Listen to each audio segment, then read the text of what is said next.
بسم الله الرحمن الرحيم. يا أيها المدثر قم فأنذر وربك فكبر وثيابك فطهر والرجز فاهجر ولا تمنن تستكثر ولربك فاصبر فإذا نقر في الناقور فذلك يومئذ يوم عسير على الكافرين غير يسير. ذرني ومن خلقت وحيدا وجعلت له مالا ممدودا وبنين شهودا ومهدت له تمهيدا ثم يطمع أن أزيد كلا إنه كان لآياتنا عنيدا سأرهقه صعودا إنه فكر وقدر فقتل كيف قدر ثم قتل كيف قدر ثم نظر ثم عبس وبسر ثم أدبر واستكبر فقال إن هذا إلا سحر يؤثر إن هذا إلا قول البشر سأصليه سقر وما أدراك ما سقر لا تبقي ولا تذر لواحة للبشر عليها 19. وما جعلنا أصحاب النار إلا ملائكة وما جعلنا عدتهم إلا فتنة للذين كفروا ليستيقن الذين أوتوا الكتاب ويزداد الذين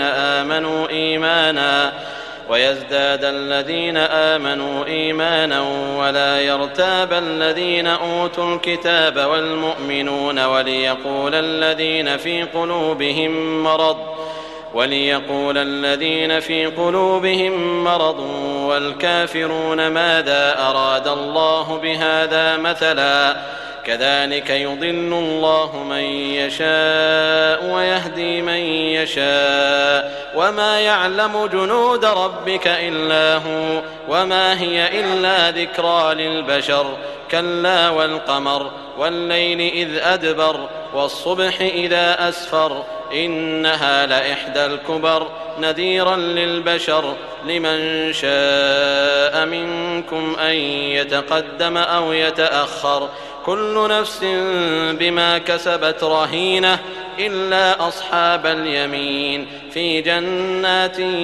يتساءلون عن المجرمين ما سلككم في سقر قالوا لم نك من المصلين ولم نك نطعم المسكين وكنا نخوض مع الخائضين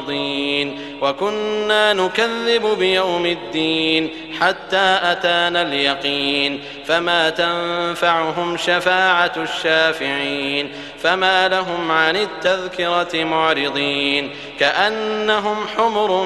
مستنفرة فرت من قسورة بل يريد كل امرئ منهم أن يؤتى صحفا منشرة كلا بل لا يخافون الآخرة كلا إنه تذكرة فمن شاء ذكره وما يذكرون إلا أن يشاء الله هو أهل التقوى وأهل المغفرة.